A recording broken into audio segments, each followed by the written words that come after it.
Hello, my friends, and welcome back. Thank you very much for being with me again today. Where have you been, guys? Well, actually, I have been gone for 2 days. I had, not that you care, but I had some important meetings to attend. Now, what's going on here? Russia is ready for peace negotiations. Vladimir Putin offers again the West and Ukraine as well the exact conditions that Ukraine and the West must meet in order for the Russian forces to stop shooting. That is a ceasefire. I have here an article from Sputnik. It's from 1 hour ago, today on January, Jesus Christ, June 14th, 2024. So, a quick reminder.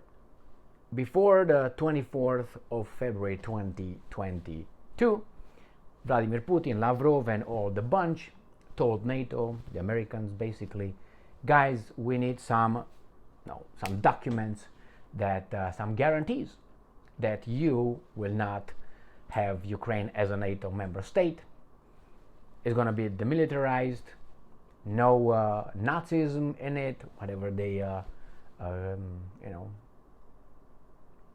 however they see that one. And to a certain extent, certain countries see some of their ancestors as heroes, and others see the same people as Nazi collaborators, as Stepan Bandera, or not Antonio Banderas, Stepan Bandera.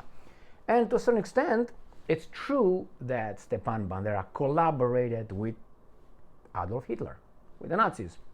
And he had some hanky-panky with some, I think, hundreds of thousands of Poles. So that's a different story. So the Russians said, no NATO for you, no soup for you. You're going to be neutral, all right? NATO, bye-bye. No Bandera around. And we can talk about Ukraine being maybe a buffer zone between NATO and Russia. These were the preconditions. They're requests for the Russians, for negotiations, for talks in 2021, if you remember.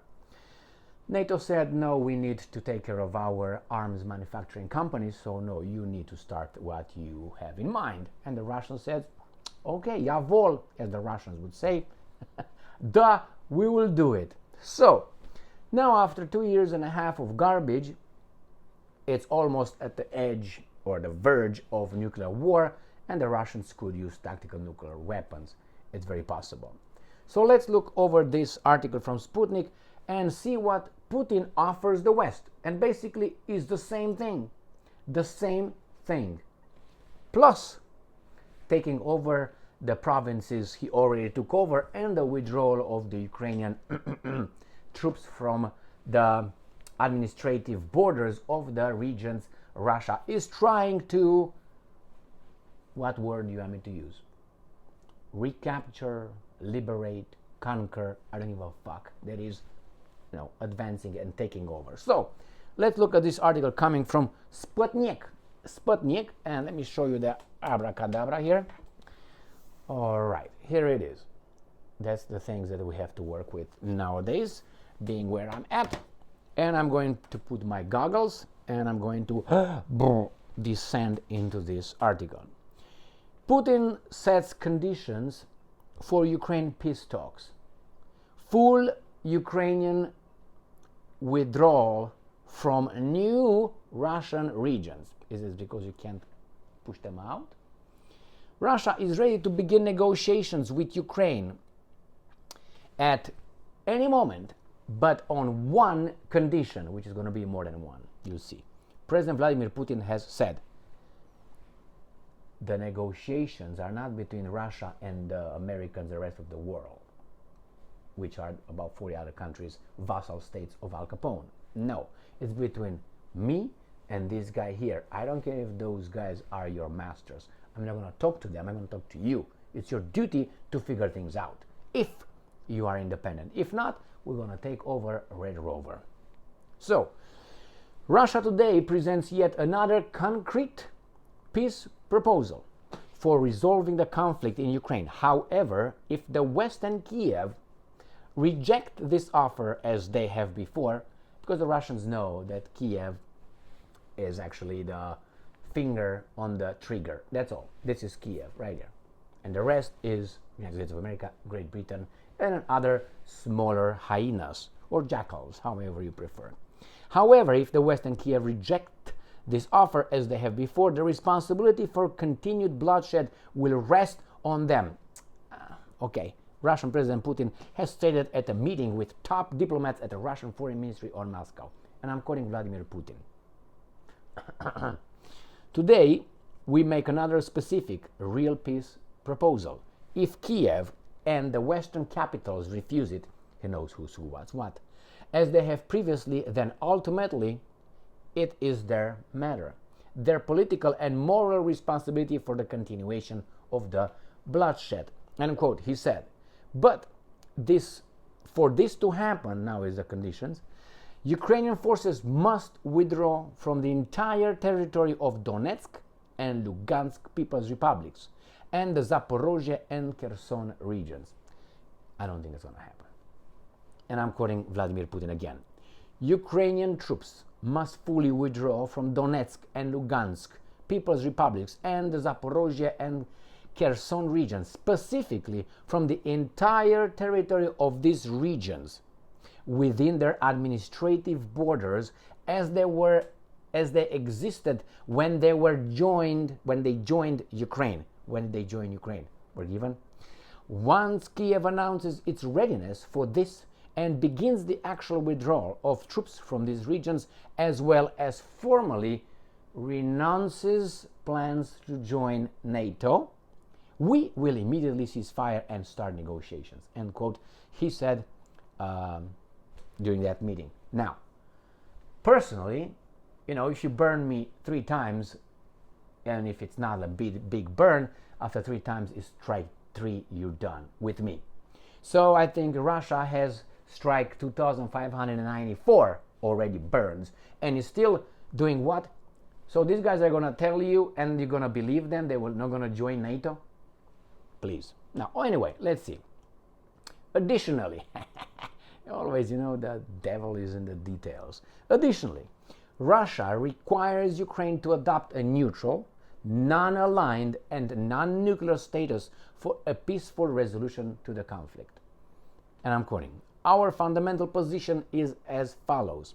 A neutral, non-aligned, non-nuclear status for Ukraine, along with its demilitarization and denazification. That's the same thing these guys were talking in December 2021. These parameters were broadly agreed upon during the Istanbul negotiations in 2022. End quote. He said, yeah, but then this guy said, what, do you think you're independent? Smack, back in your room, clean your room. That's what Boris Becker Johnson told these guys when he landed there after their team came from Istanbul. Putin emphasized that Russia is prepared to enter negotiations with Ukraine as soon as possible, acknowledging the complexity involved. And I'm quoting, we are ready to sit at a negotiation table tomorrow, fully aware of the unique legal circumstances. Despite these, there are legitimate authorities, even according to their constitution, with whom we can negotiate. Remember, Zelensky said that we're not going to it's illegal to negotiate with Russia. However, Putin noted that the present presidential term of Volodymyr Zelensky has ended, and his legitimacy cannot be restored by any means. And I'm quoting, the presidential term of the previously elected head of Ukraine has expired, along with his legitimacy, which cannot be reinstated by any stratagems. End quote. According to Putin, the Verkhovna Rada, Ukrainian parliament, remains the only legitimate authorities in the country, unlike Ukraine executive power. He added that the cancellation of elections reflect the nature of the current regime in Kiev, with its attempts to cling to power being prohibited by the Ukrainian constitution. With that, do you think Putin, that those guys go by the constitution? I mean, smack, wake up. Constitution. This situation, I'm quoting, with the cancellation of the elections, is a reflection of the very nature of the Kiev regime, which has its roots in the 2014 armed coup and is intertwined with it. The fact that by canceling elections, they continue to cling to power, these actions are prohibited by Article 5 of the Ukrainian Constitution, end quote. Now, I'm not going to go into that because the Ukrainians say no, he's legal, he's legitimate. This guy says no. I think the one Ukrainian, I read an article a while ago. I wanted to make a video, but I said, well, there were some other ones that were more important, but I'm going to use it now. He said that one of the author of the Constitution, of Ukrainian Constitution, whenever it was he said that yes, actually is the Rada who is the only one now that has authority and not this guy.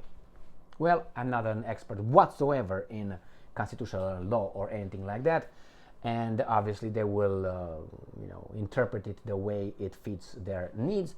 This is the point. You guys withdraw, denazify, demilitarize, neutral stance, no NATO, no nuclear power, bye-bye, fuck you. The same thing, same old, same old.